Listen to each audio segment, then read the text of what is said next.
اعوذ باللہ من الشیطان الرجیم، بسم اللہ الرحمن الرحیم۔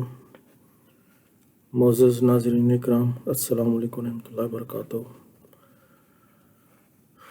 آج کے درس کے لیے خاکسار کو محترم کریم صاحب نے جو موضوع دیا ہے وہ ہے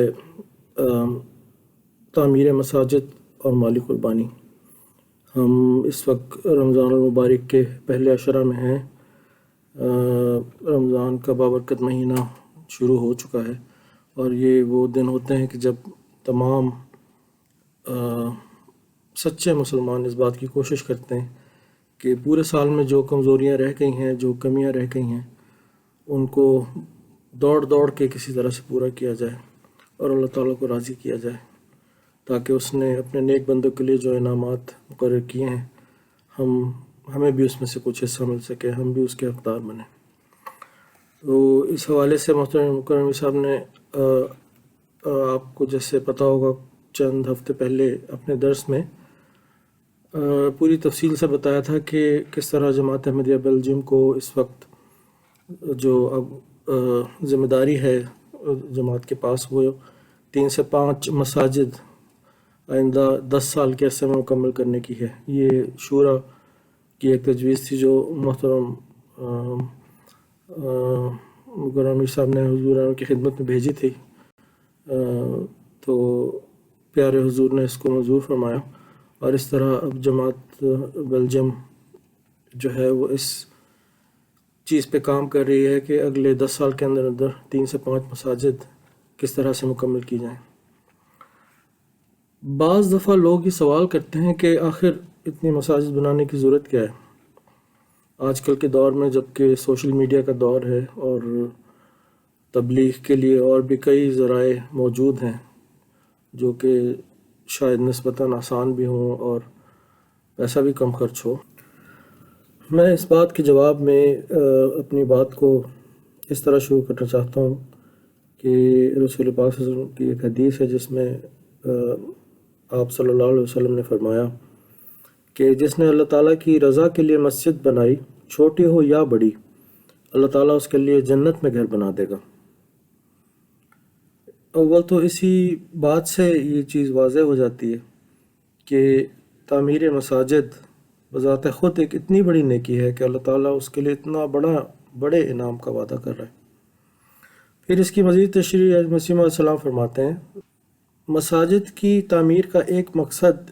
یہ بھی ہے کہ جس علاقے میں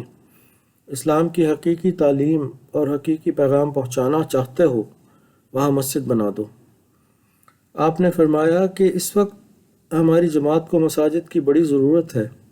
یہ خانہ خدا ہوتا ہے۔ اگر کوئی ایسا گاؤں یا شہر جہاں مسلمان کم ہوں یا نہ ہوں اور وہاں اسلام کی ترقی کرنی ہو تو ایک مسجد بنا دینی چاہیے، پھر خدا خود مسلمانوں کو کھینچ لاوے گا۔ تو گویا کہ یہ بات تو واضح ہو گئی کہ آج کے دور میں ہم احمدی مسلمان جن پہ اللہ تعالیٰ کی طرف سے یہ ذمہ داری ڈالی گئی ہے، جنہوں نے اس کے مسیح کو مانا ہے، آنے والے امام مہدی کو مانا ہے، تو ان پہ یہ ذمہ داری ڈالی گئی ہے کہ آج کے دور میں وہ اللہ تعالیٰ کے پیغام کو دنیا کے کناروں تک پہنچائیں۔ تو جہاں یہ ذمہ داری ڈالی وہاں دوسری طرف ایک بڑا آسان راستہ بھی بتا دیا، جیسا کہ حضرت مسیح علیہ السلام فرماتے ہیں کہ جہاں چاہتے ہو کہ مسلمانوں کی تعداد بڑھے وہاں ایک مسجد بنا دو، مسلمان وہاں اللہ تعالیٰ خود لے آئے گا۔ لیکن پھر حضرت مسیح علیہ السلام فرماتے ہیں کہ اس کے لیے ایک شرط بھی ہے۔ آپ فرماتے ہیں کہ مسجد بنا دینی چاہیے، پھر خدا خود مسلمانوں کو کھینچ لاوے گا۔ شرط یہ ہے کہ قیام مسجد میں نیت با اخلاص ہو، اخلاص سے بنائی جائے مسجد، نہ دکھاوے کے لیے۔ فرمایا کہ محض للہ اسے کیا جاوے، یعنی مسجد کی تعمیر کا کام اللہ تعالیٰ کی خاطر صرف کیا جائے، نفسانی اغراض یا کسی شر کو ہرگز دخل نہ ہو، تب خدا تعالیٰ برکت دے گا۔ ہم نے اپنی زندگیوں میں تاریخ اسلام کی سے بے شمار ایسے واقعات پڑھے ہیں اور سنے ہیں کہ جس میں مسلمانوں نے بے بہا قربانیاں کی اسلام کی تبلیغ اور اشاعت کے لیے۔ خاص طور پہ رسول پاک صلی اللہ علیہ وسلم کے دور کی ایسی مثالیں زندہ نمونے ہیں تمام مسلمانوں کے لیے، جہاں صحابہ اکرام نے کسی نے اپنا آدھے گھر کا سامان تو کسی نے اپنے پورے گھر کا سامان رسول اللہ صلی اللہ علیہ وسلم کی خدمت میں پیش کر دیا تاکہ وہ اشاعت اسلام کے لیے کام آئے۔ تو میں اس حوالے سے، آپ سب جانتے ہیں کہ اللہ کے فضل و کرم سے جماعت احمدیہ بیلجیم کی پہلی مسجد بیت المجیب اکل میں مکمل ہو چکی ہے، اور اب 5 وقت نمازوں کا وہاں اہتمام کیا جاتا ہے الحمدللہ۔ میں اس مسجد کے حوالے سے آج آپ کی خدمت میں کچھ مثالیں جماعت احمدیہ بیلجیم کے افراد کی پیش کرنا چاہتا ہوں، جنہوں نے اس مسجد کی تعمیر کے لیے بزرگان دین کی مثالوں کی تقلید کرنے کی کوشش کی، اور سچے دل سے اور پاک صاف ہو کر اللہ کی راہ میں قربانیاں کیں، تو اللہ تعالیٰ نے بھی ان کا ساتھ نہیں چھوڑا، اور کس طرح اس کے بدلے میں ان کی زندگیوں میں تبدیلی آئیں، اور کس طرح اللہ تعالیٰ نے ان کو بے تحاشا انعامات سے بھی ساتھ نوازا۔ اس سلسلے میں آپ کو اس سے پہلے کہ بات شروع کروں، حضرت مسیح علیہ السلام کی ایک تحریر اور پڑھ کے سناتا ہوں، جس میں آپ نے فرمایا کہ تم اپنے نیک کاموں کو لوگوں کے سامنے دکھلانے کے لیے نہ کرو، مگر قرآن کہتا ہے کہ تم ایسا مت کرو کہ اپنے سارے کام لوگوں سے چھپاؤ، بلکہ تم حسب مصلحت بعض اپنے نیک اعمال پوشیدہ طور پر بجا لاؤ، جبکہ تم دیکھو کہ پوشیدہ کرنا تمہارے نفس کے لیے بہتر ہے، اور بعض اعمال دکھلا کر بھی کرو، جبکہ تم دیکھو کہ دکھلانے میں عام لوگوں کی بھلائی ہے۔ اس بات سے یہ بات واضح ہوتی ہے کہ ایسی نیکی جو قابل تقلید ہو اور جس سے عام لوگوں کو فائدہ پہنچ سکتا ہو، اس کو بتانے میں یقیناً کوئی حرج نہیں۔ میں آپ کے سامنے اب کچھ مثالیں رکھتا ہوں ایسے افراد کی جماعت احمدیہ بیلجیم کے، جن کی قربانیاں جو ہیں وہ یقیناً قابل تقلید ہیں، اور اللہ تعالیٰ نے یقیناً ان کو اس کا اجر بھی دیا ہے، اور اللہ تعالیٰ سب کی قربانیاں جو ہیں قبول فرمائے، آمین۔ مثال کے طور پہ میں آپ کو ریجن اینٹورپ کے ایک بزرگ جوڑے کی مثال دینا چاہتا ہوں، اور ان کے بارے میں بتانا چاہتا ہوں کہ جب وہ اب پینشن کی عمر میں تھے اور بزرگی کی عمر میں تھے، ایسے وقت میں جب جماعت نے یہ تحریک پیش کی کہ مسجد کے لیے چندہ اکٹھا کیا جائے، تو انہوں نے یہ سوچے بغیر کہ اس عمر میں انسان کو بعض دفعہ پیسے کی ضرورت پڑ سکتی ہے، اپنے تمام جو بچت تھی وہ اللہ کی راہ میں دے دی، مسجد فنڈ کے طور پہ جماعت کی خدمت میں پیش کر دی، اور اللہ تعالیٰ نے ان پہ ایسا فضل و کرم کیا کہ ہم نے دیکھا اپنی زندگیوں میں کہ وہ آخری وقت تک ان کی اولاد نے نہایت سعادت مندی سے ان کی خدمت کی، اور آخر وقت تک ان کے پاس موجود رہے اور ان کی خدمت کرتے رہے۔ میں آپ کو ایک مثال اور بھی ایسی دینا چاہتا ہوں جس سے ہمیں پتہ لگتا ہے کہ یقیناً ہمارا خدا ایک زندہ خدا ہے، اور معجزے آج کی دنیا میں بھی ہوتے ہیں۔ اینٹورپ ریجن سے ہمارے ایک احمدی بھائی ہیں جو 9 سال سے اللہ تعالیٰ کے حضور اولاد کے لیے دعا کرتے تھے۔ اس سلسلے میں ڈاکٹرز سے بھی مختلف ملاقاتیں بھی ہوئیں، لیکن آخر کار ڈاکٹرز نے ایک طرح سے جواب دے دیا، ان کے خیال میں یہ بات اب ممکن نہیں تھی۔ اس دوران جب مسجد فنڈ جمع کرنے کی بیت المجیب کی تعمیر کے لیے جماعت کی طرف سے تحریک ہوئی، تو انہوں نے اپنی جو ان کی جمع پونجی تھی، جو بچت تھی، وہ جماعت کی خدمت میں پیش کر دی بطور مسجد فنڈ، تاکہ تعمیر مسجد کے کام آئے، اور وہ اللہ تعالیٰ سے دعا کرتے رہے کہ اللہ تعالیٰ ان پہ رحم فرمائے اور جو ان کی زندگی میں کمی ہے اس کو بھی پورا فرما دیں۔ اللہ کا کرنا ایسا ہوا کہ اس کے کچھ عرصے ہی بعد اللہ تعالیٰ نے ان کو یکے بعد دیگرے 3 اولادوں سے نوازا، اور یہ ایک ایسی بات تھی کہ جس کو دیکھ کے ڈاکٹرز بھی حیران و پریشان تھے کہ یہ کس طرح ممکن ہے۔ تو اللہ تعالیٰ کے ہاں تو ہم جانتے ہیں کہ سب کچھ ممکن ہے۔ میں آپ کو لیمبرگ ریجن کی ایک مثال دینا چاہتا ہوں، جہاں پہ ایک فیملی نے اس کی خواتین نے نہ صرف یہ کہ اپنا زیور جو ہے وہ بیچ کے اس کے پیسے مسجد فنڈ کے طور پہ پیش کر دیے، بلکہ 6 مہینے کی تنخواہ کا وعدہ کیا، اور وہ بھی جماعت کی خدمت میں مسجد فنڈ کے طور پہ تاکہ وہ تعمیر مسجد میں کام آئے وہ پیش کر دیا۔ پھر وہ جو پیسے جمع کر رہی تھے وہ خاندان کے لوگ اپنے بیٹی کی شادی کے لیے، وہ بھی انہوں نے بطور مسجد فنڈ پیش کر دیا، یہ سوچے بغیر کہ آگے چل کے تو کس طرح کام پورے کیے جا سکیں گے۔ اللہ تعالیٰ نے اس کے بدلے میں ان کو نہ صرف دنیاوی بلکہ دینی بھی بے انتہا عزت سے نوازا، اور ان کی بیٹیوں کو خوش و خرم اپنے گھروں میں رکھا۔ میں آپ کو اس کے علاوہ براوانت ریجن سے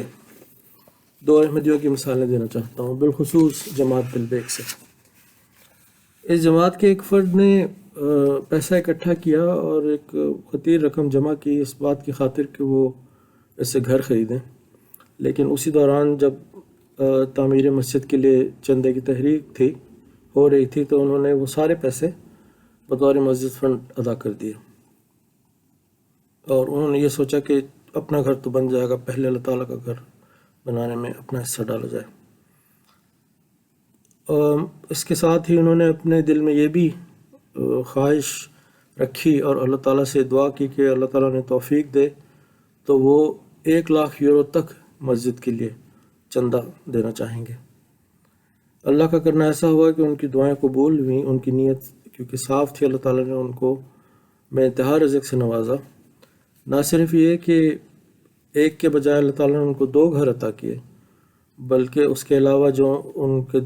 دل کی ایک خواہش تھی وہ بھی اللہ تعالیٰ نے پوری فرمائی، اور 1,00,000 یورو سے زیادہ مسجد فنڈ کے طور پہ وہ چندہ ادا کرنے میں کامیاب ہوئے۔ اسی طرح اسی جماعت کے ایک اور فرد ہیں جو بتاتے ہیں کہ جب وہ یہاں بیلجیم آئے